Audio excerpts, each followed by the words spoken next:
Good afternoon, dear students. Class 8, Chapter 2, Science, Microorganism. Dear students, today we will just discuss few important terms and introduction of microbiology, microorganism, etc.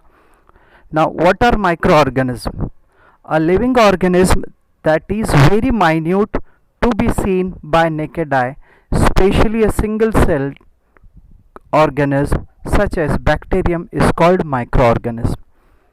Microorganism वो होते हैं जो हमें खुली आंखों से दिखाई नहीं देते, उन्हें देखने के लिए हमें माइक्रोस्कोप की ज़रूरत होती है. Microorganisms are classified into four major groups including bacteria, fungi, protozoa and some algae. Some of the microorganisms are unicellular like bacteria, while some have well developed multicellular body like molds. Now, uni means one, single celled, whereas multi means more than two cells. Bread moulds, आपने bread पे देखा होगा, bread ज़्यादा दिनों तक रख दिया जाए तो उस पर ग्रीन कलर की काई फंगस आ जाते हैं, that is known as bread moulds. Now they can survive, microorganism survive under different types of climatic environment ranging from ice cold climate to hot summers and from deserts to marshy or muddy lands. Bacteria or microorganism, they can survive in different climate, अलग अलग मौसम, अलग अलग जलवायु में वो पाए जाते हैं. गर्मी से लेके ठंडी तक, राजस्थान की रेत से लेके दलदली भूमि तक, हर जगह माइक्रो ऑर्गेनिज्म प्रेजेंट हैं. They are also found inside the bodies of animals including humans, air, water, soil, food and other things. Microorganisms are available everywhere including our body. Our body also contains lactobacillus which helps in digestion. हमारी body में lactobacillus होता है जो digestion में और bowl system को maintain रखने में मदद करता है. Now we'll see about virus. Nowadays viruses are very famous topic. You may be surprised to know that the viruses can be crystallized and stored like some non-living things. आपको जान के आश्चर्य होगा कि वायरस को हम पाउडर के form में भी रख सकते हैं, जैसे नमक को डब्बे में रखते हैं ना, शक्कर नमक, वैसे ही, बट उतने मोटा नहीं. Such as common salt and sugar. On the other hand, they multiply like living organisms when they are within a living body. अगर वायरस किसी लिविंग बॉडी, लिविंग ऑर्गेनिज्म के बॉडी के बाहर है तो वो नॉन लिविंग होगा, डीएक्टिवेटेड फॉर्म में होगा. But when the virus इंटर्स into the living organism body, then he also starts getting nutrition from living organism. Virus जब तक शरीर के बाहर है किसी सजीव प्राणी के, तब तक वो डीएक्टिवेटेड है, अक्रिय है. जब वो सजीव के या प्राणी के बॉडी के अंदर जाएगा, न्यूट्रिशन लेगा, अच्छा गुड इन्वायरमेंट उसको ग्रो होने के लिए मिलेगा, तो वो क्या करेगा, अपनी बॉडी को मल्टीप्लाई करेगा.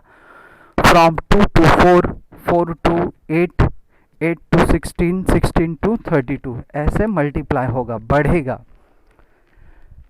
So this was virus. Now we'll see about bacteria. Bacteria are single-celled microorganisms. They are put under plant kingdom because they have rigid, definite cell wall like plant cell. Bacteria single celled हैं, unicellular micro organism हैं. उनको plant kingdom एक classification है जिसमें बहुत सारे plants को रखा जाता है.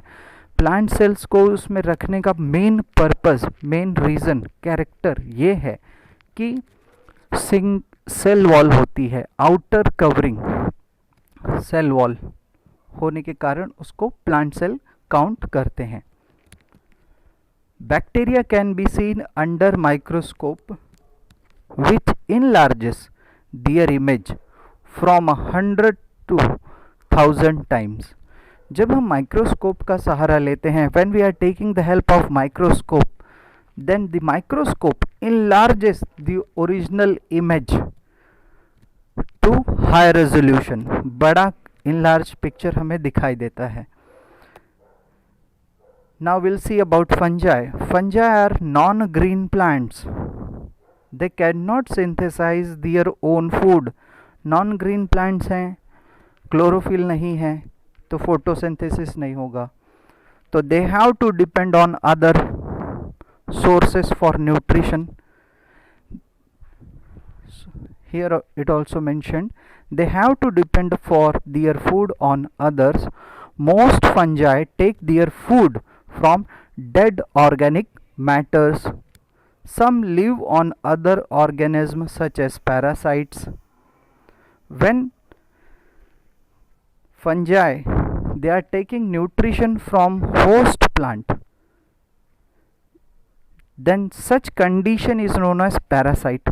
Parasite मतलब कि होस्ट प्लांट पे चिपक के रहना या उस प्लांट पे ग्रो करना और उस प्लांट का बनाया हुआ न्यूट्रिशन या एनर्जी को यूज़ करना, ले लेना और जीवित रहना.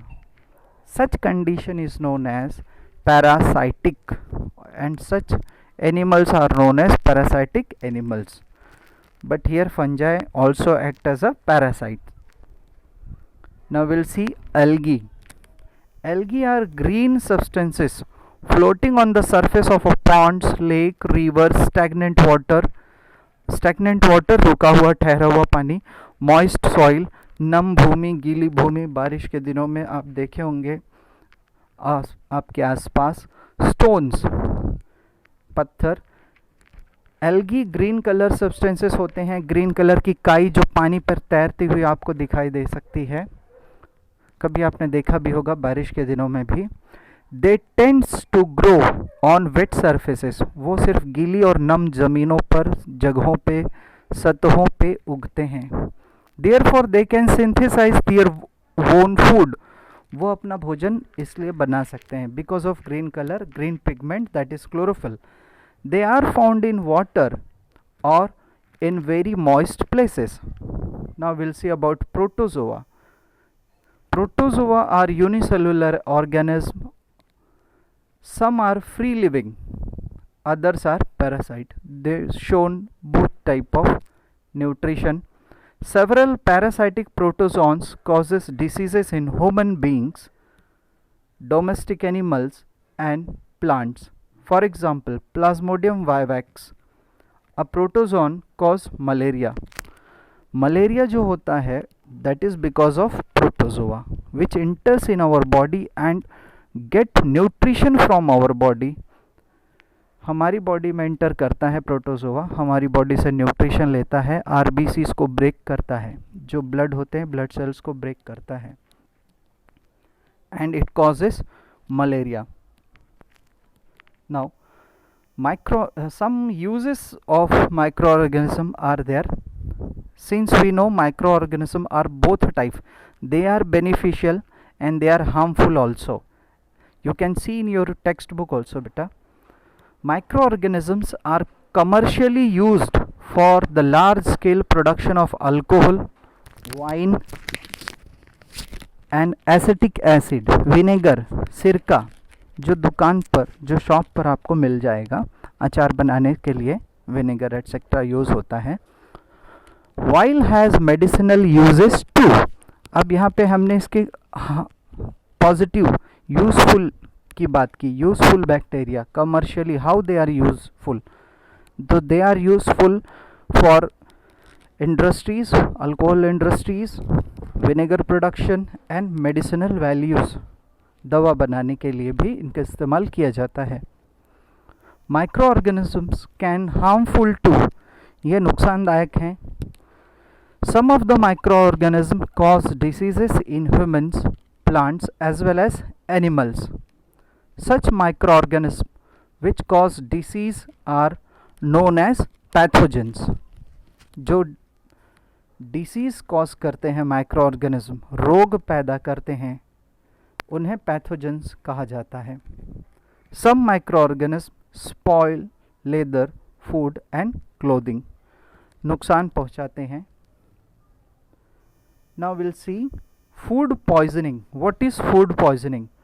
Food poisoning can be caused as a result of consumption of food spoilt by some microorganism. अगर हम ऐसा भोजन करें, खाना खा लें जो जिस पे बैक्टीरियल अटैक या माइक्रो ऑर्गेनिज्म का हार्मफुल इफेक्ट हुआ है या रिएक्शन हुआ है, then it will cause food poisoning. When we will consume that food, infected food, microorganisms that grow on our food sometimes produce substances that are toxic in nature. Toxic, lethal, poisonous in nature. जहरीले होते हैं, ऐसे substance उस भोजन पे आ जाते हैं bacteria द्वारा. These make the food poisonous and can cause serious illness to living organism. So this was food poisoning, how it can be infected by microorganism, poisonous effect. Now we'll see food preservation. Microorganisms may grow on our food and spoil it. Spoiled food emits bad smell, bad taste and changed color. अगर food poisoning हो रही है या micro organism का attack हुआ है तो खाने में से बदबू आने लगेगी, खाने का रंग बदल सकता है, टेक्सचर बदल सकता है. For that we are using food preservatives in form of oil, salt, sugar etcetera. खाने को बचाने के लिए हम उसको फ्रिज में भी रखते हैं ताकि टेम्परेचर डाउन हो जाए और बैक्टीरियाज डीएक्टिवेटेड हो जाएं. सेकेंड, हम नमक, शक्कर का इस्तेमाल करते हैं ताकि खाने को हम प्रिजर्व कर सके, सुरक्षित रख सके. Now will see about antibody. When a disease causing microbes enters our body, our internal defensive mechanism produces substances called antibodies to fight disease causing microbes. जब हमारे शरीर पे बैक्टीरिया या माइक्रो ऑर्गेनिज्म का हमला होता है, अटैक होता है, तो हमें तो पता नहीं होता कि कैसे वो बैक्टीरिया हमारी बॉडी में इंटर कर रहा है या नहीं.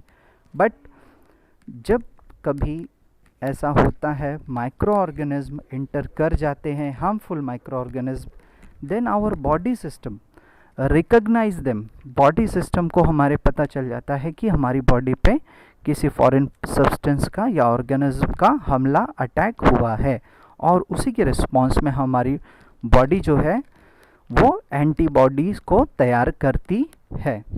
Now will C vaccine. When a disease carrying microbes enters our healthy body, the body produces antibodies. These antibodies fights and kill these harmful microorganisms or pathogens. The body also remembers how to fight the microbes if it enters again. हमारी body system को पता चल जाता है कि अच्छा, इस micro organism का अटैक पहले हो चुका था, इसको कैसे किल करना है. नेक्स्ट टाइम वो माइक्रोब्स जब हमारी बॉडी में एंटर करेंगे तो हमारी बॉडी सेम रिस्पॉन्स देगी. The antibodies remain in the body for a long time and protect us from the disease causing microbes. The substance which is injected into the body to trigger the body to initiate this entire process is called a vaccine. Vaccine क्या है? सुई, injection जो हम लेते हैं infections के time में, वो एक स्ट्रेन होती है, प्लाज्मा होती है, एक एंटीबॉडी होता है जो इंजेक्शन के फॉर्म में डॉक्टर हमारी बॉडी में इंजेक्ट करते हैं और हम उसको वैक्सीन, दवा के रूप में जानते हैं. So my dear students, today we have covered up to vaccine. In our next lecture, we will see something more like pasteurization, nitrogen cycle, etc. Till then, thank you dear student. Thank you for your valuable time. God bless you. Take care.